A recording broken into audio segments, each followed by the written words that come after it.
আমরা ইংরেজদের দাসত্ব মানিনি, 1971-এ খান পাঠানদের দাসত্ব মানিনি। আজও আমরা কোন দাদা বাবুদের দাসত্ব মানতে প্রস্তুত নয়। মানিনি, মানবো না। ভারতকে বলতে চাই, বাংলাদেশ সম্পর্কে আপনাদের নীতি পরিবর্তন করতে হবে। আপনাদের নীতি পরিবর্তন করতে হবে। যদি ভারতে বসে, দিল্লির মসজিদে বসে বাংলাদেশের অভ্যন্তরীণ কোনো বিষয় নিয়ে যদি নাক গলাবার চেষ্টা করেন, 18 কোটি জনগণ আবারও যুদ্ধের ময়দানে অবতীর্ণ হতে বাধ্য হবে। বাংলাদেশের অন্তর্বর্তী সরকারকে আমরা স্বাগত জানাই। বাংলাদেশের অন্তর্বর্তী সরকারদের কাছে আমাদের উদ্যোক্ত আহ্বান থাকবে, বাংলাদেশে এখন আর কোনো ভারতের কোনো পুতুল নেই।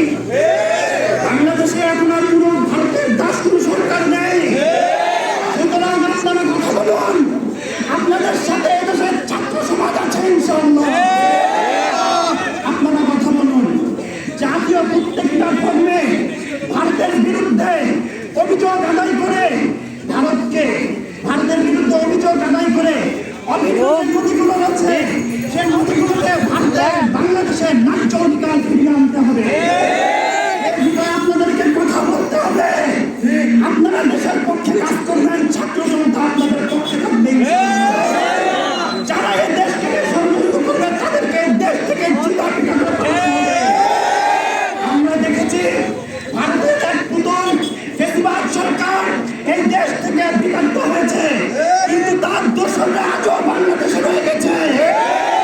বিশেষ করে ওই সমস্ত হলুদ মিডিয়াদের আমরা বলতে চাই, যারা ভারত আমাদেরকে পানিতে মারছে, এ সময় ভারতের নাম নিতে যারা গড়িমসি করে, বুঝতে হবে তারা ভারতের দোষর। যে সমস্ত মিডিয়াদেরকে আমাদের বয়কট করতে হবে। আমাদের ছাত্র জনতা এই বিক্ষোভ সমাবেশ, শান্তিপূর্ণ সমাবেশ আমাদের এখানে সমাপ্তি করা হবে। দোয়ার মাধ্যমে এই সমাবেশ সমাপ্তি হবে।